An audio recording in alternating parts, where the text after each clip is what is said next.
Hi hello నమస్తే.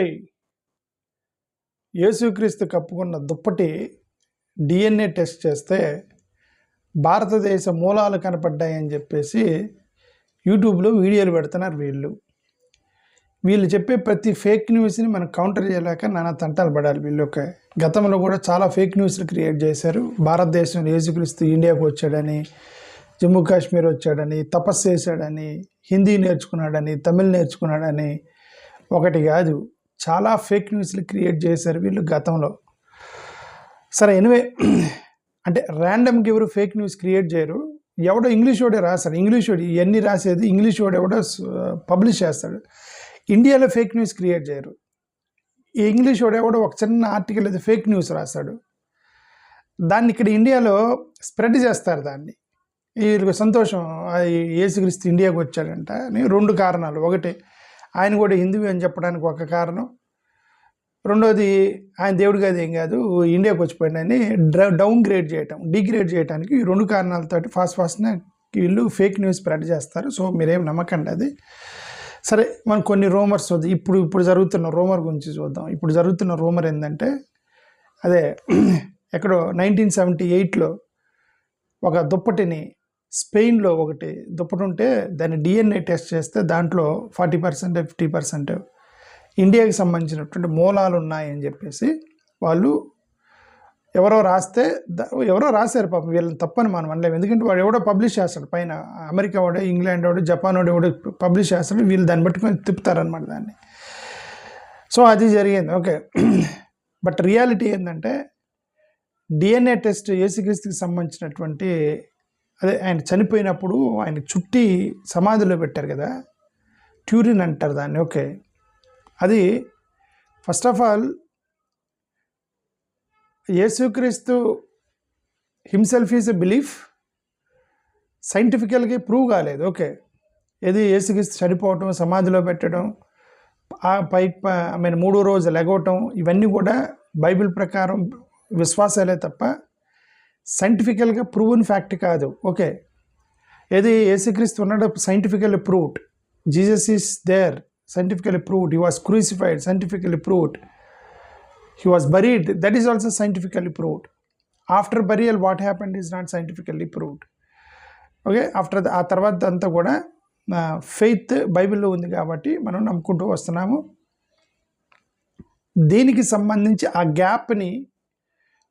Gap గురించి వీళ్ళు చాలా రూమర్స్ తర్వాత వచ్చినాయి అనమాట. చాలా రూమర్స్ వచ్చాయి. దాంట్లో ఈ డిఎన్ఏ దుప్పటి రూమర్స్, యేసుక్రీస్తు 3వ రోజు లేచినప్పుడు అక్కడే వీళ్ళు పోయి చూడగానే అక్కడ యేసుక్రీస్తు కనబడడు, కానీ ఆయన దుప్పట్లో అక్కడ పడి ఉండటం చూశారు అని చెప్పి రాసింది బైబిల్లో.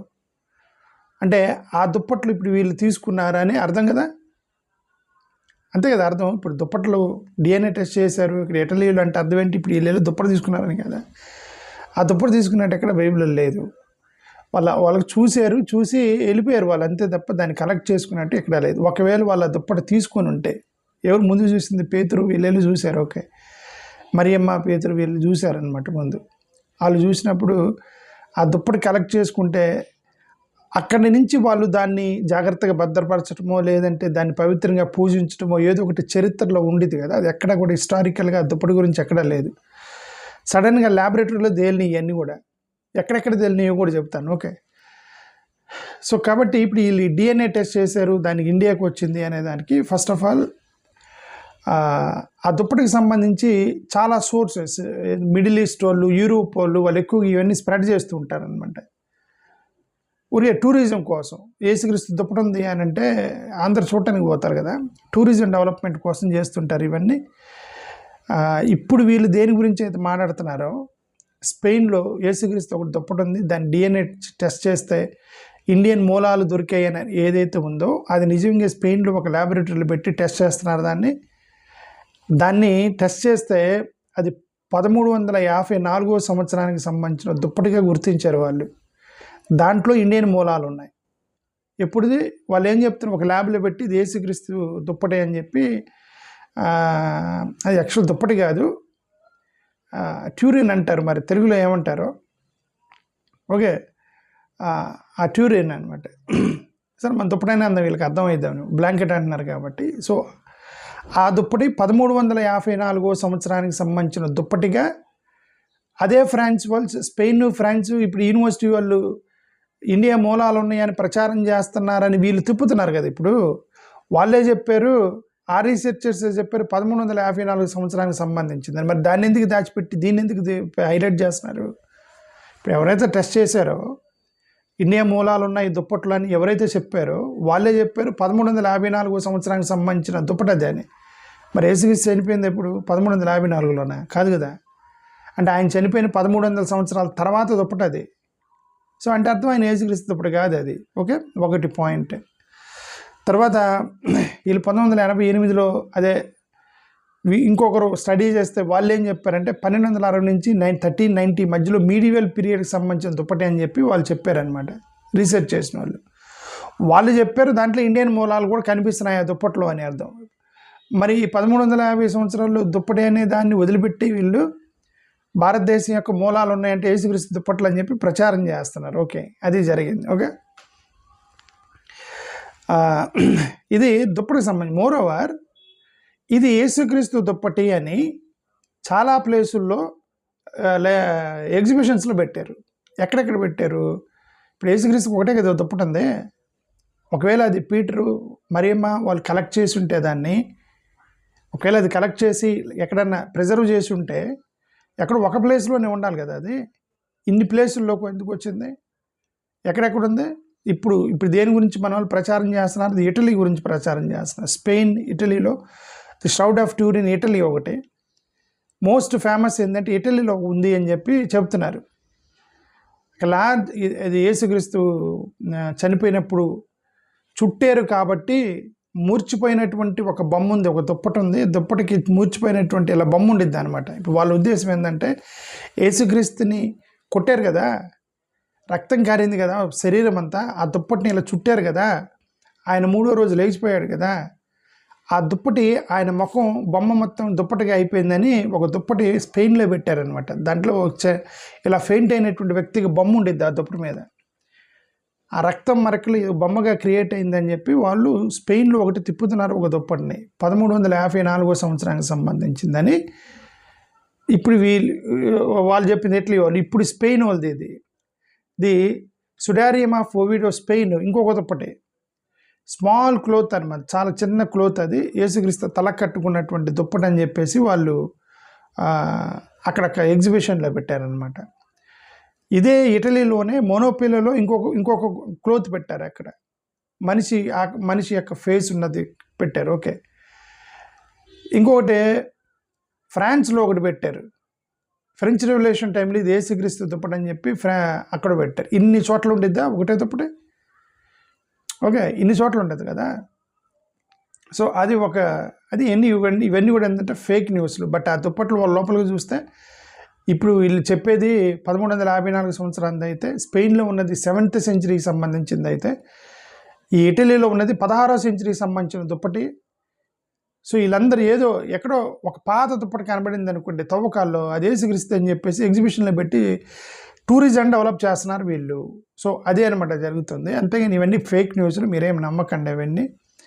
యేసుక్రీస్తు 3వ రోజే ఆరోహణమైనప్పుడు వాళ్ళు దుప్పట్లను చూశారు కానీ అవి తీసుకెళ్ళినట్టు ఎక్కడ రాయలే బైబిల్లో, అవి అక్కడే వదిలేసిపోయారు. అవి ఇప్పుడు దాకా ఉంటాయి అన్నది అమాయకత్వం. అది ఒక దుప్పట్లు అన్ని రోజులు ఉండవు కదా సమాజంలో, అవన్నీ పురుగులు బట్టి మొత్తం పోతాయి అన్నమాట అవన్నీ. సో కాబట్టి ఇవన్నీ ఫేక్ న్యూస్లు నమ్మకండి. గతంలో కూడా కొన్ని ఫేక్ న్యూస్లు వచ్చాయి.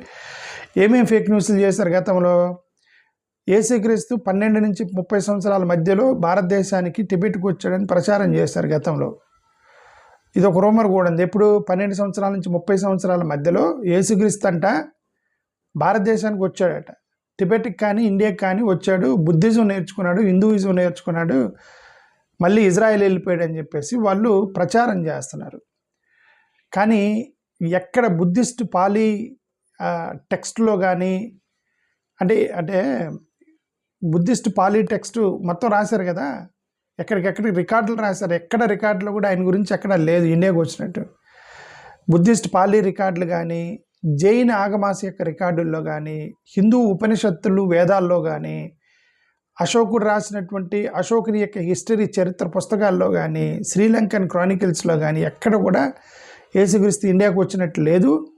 ఓన్లీ ఈ యొక్క ఈ ఫేక్ ప్రచారం చేసేటువంటి ఆర్టికల్సే తప్ప హిస్టరీలో ఎక్కడా లేదు. సో అదంతా కూడా పెద్ద ఫేక్. అది ఫస్ట్ క్రియేట్ చేసింది నికోలస్ నోటోవిచ్ అనే అతను 1894లో వాడు యేసుక్రీస్తు టిబెట్ వచ్చాడని చెప్పి ఒక చిన్న సెయింట్ ఈసా అనే ఒక వ్యక్తి టిబెట్లో ఉన్నాడని చెప్పి అతను ఒక ఆర్టికల్ రాశాడు.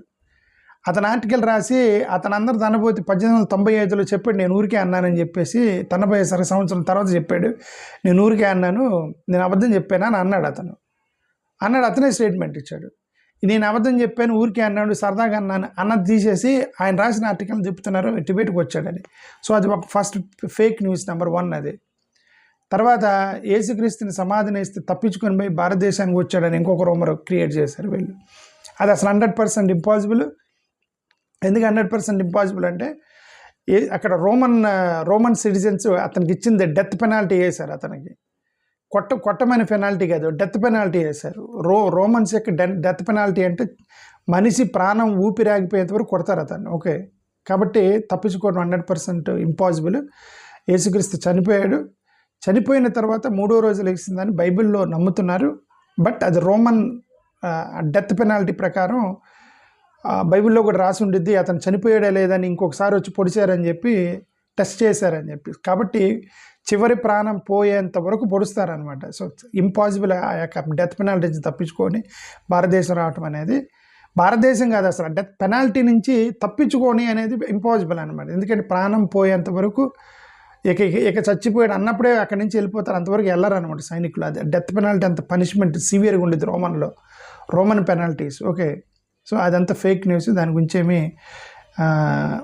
నమ్మకండి. డెత్ పెనాల్టీ అనేది ఇది తప్పించుకొని వచ్చాడనేది నమ్మకండి. తర్వాత యేసుక్రీస్తుని అక్కడ చంపేస్తే తీసుకొచ్చి కాశ్మీర్లో పూడ్చిపెట్టారని ఇంకొక రూమర్ ఉంది.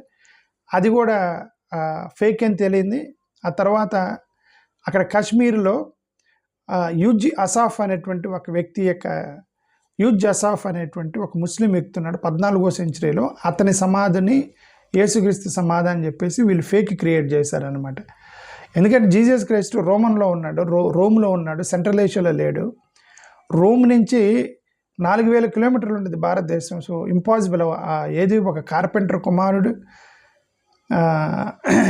అతని యొక్క సమాధిని, అతను చనిపోయిన తర్వాత ఆయన బాడీని వీళ్ళంతా ఫిషర్మెన్ వాళ్ళే కదా శిష్యులు మొత్తం, వాళ్ళు తీసుకొచ్చి ఇండియాలో పూడ్చిపెట్టడం అనేది అది ఇంపాసిబుల్. అది ఆర్కిటెక్చర్ ఇవన్నీ కూడా వాళ్ళు చూపించినటువంటి సమాధి ఏదైతే ఉందో జమ్మూ కాశ్మీర్లో అది 14th సెంచరీకి సంబంధించినటువంటి సమాధి అని వాళ్ళు చెప్పారు. ఓకే, అక్కడ ఎజ్ యూసఫ్ అనేటువంటి అతని యొక్క సమాధిని యేసుక్రీస్తు అని ప్రచారం చేశారు వీళ్ళు.